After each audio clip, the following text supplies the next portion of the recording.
Oke bro, jadi malam ini saya mau bahas tentang masalah komstir. Ini komstir yang baru. Jadi saya kebetulan dapat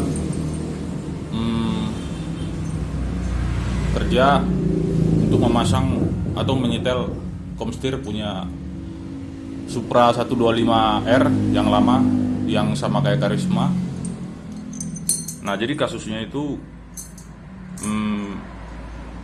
waktu saya kencangkan ini setelan yang di atas buat komstir itu,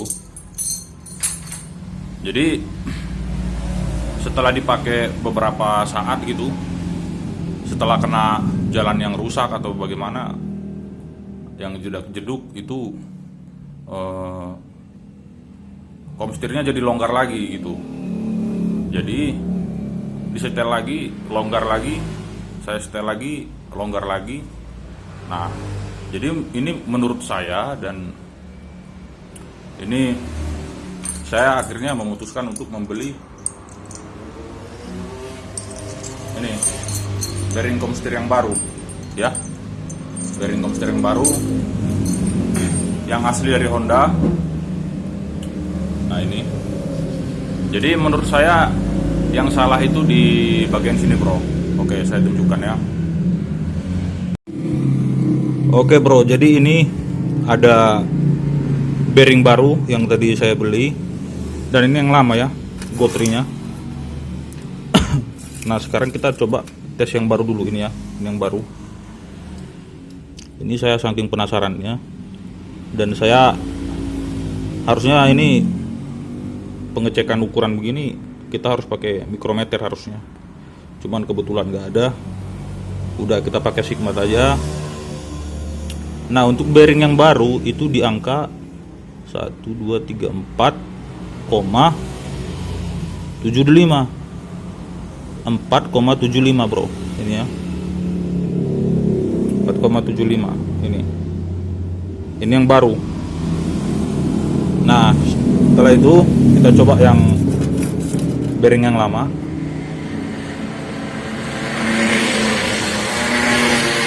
Itu di sini 4,75, ini bisa dapat di 4,75. oke, sama 4,75. Tapi waktu kita gerakkan terkadang dia itu enggak ini bro, enggak ini ya, enggak sama ukurannya. Kadang 4,75, kadang 4,70. Nah,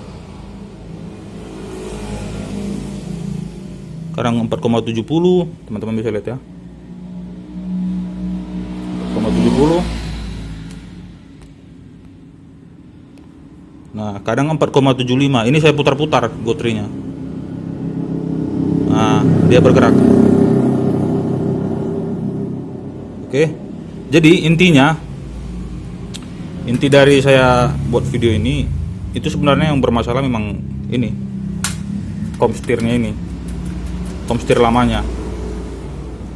Kenapa saya bilang begitu bro? Jadi ya ini menurut pandangan saya ya. Jadi mungkin kalau teman-teman punya pandangan yang lain, pengalaman yang lain, bolehlah bagi-bagi sama kita kan. Nah menurut saya secara logikanya kan ini terus bergesek bro, dan teman-teman juga bisa lihat ini pelumasannya sangat jelek ya. Udah bukan jelek sih, sebenarnya kurang perawatan. Jadi si apa namanya, gemuknya, grease atau fatnya ini udah kering menurut saya. Udah kering tapi terus dipakai, belok kiri belok kanan, belok kiri belok kanan, menerima tekanan juga terus. Nah jadi lama kelamaan ini juga bakal haus si rumah gotrinya ini,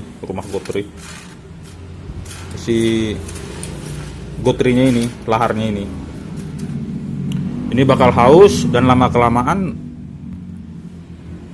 karena ukurannya sudah tidak presisi, mungkin di sini juga terdapat kehausan, karena di sini kelihatan ya ada bekas-bekas begitu.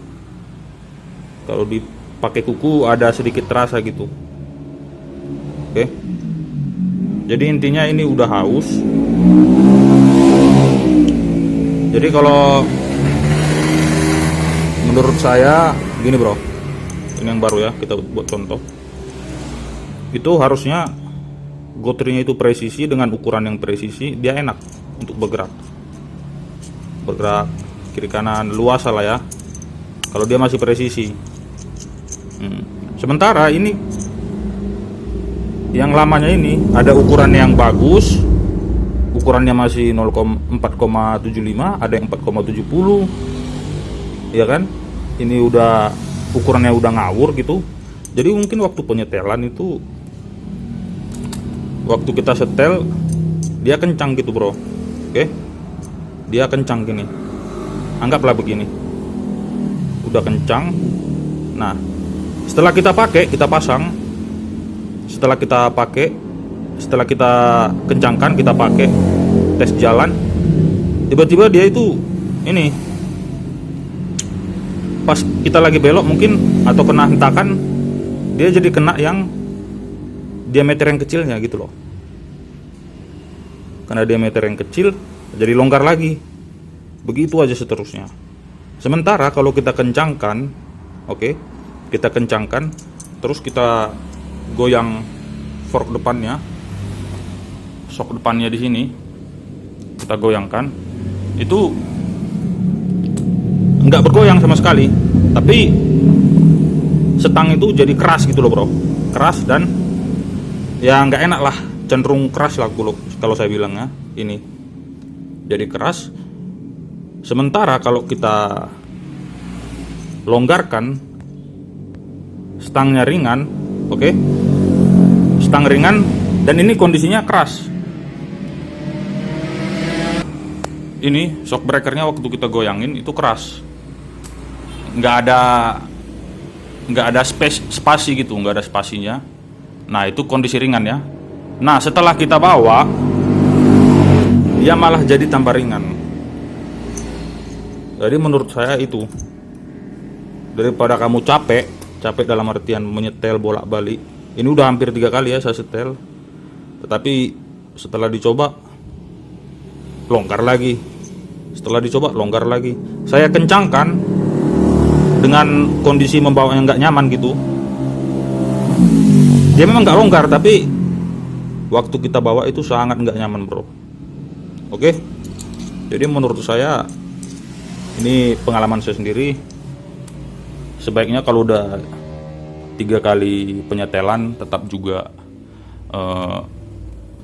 hasilnya nggak sesuai harapan, ya mending ganti aja bro. Kalau bisa juga beli part yang asli di dealer Hondanya. Ini kalau nggak salah di daerah saya ini sekitaran 100 ribuan ini part yang asli ya, yang Honda, langsung dari dealernya. Oke, mungkin kalau kamu punya masalah kayak gini, bisa, atau punya pengalaman kayak begini, bisa sharing-sharing sama kita, bagi-bagi sama saya juga. Kalau udah kekurangan penjelasan ya maklum lah bro, sama-sama belajar. Dan kedepannya saya bakal terus belajar, saling berbagi juga sama teman-teman. Semoga video ini juga bermanfaat bagi kita semua. Oke, terima kasih.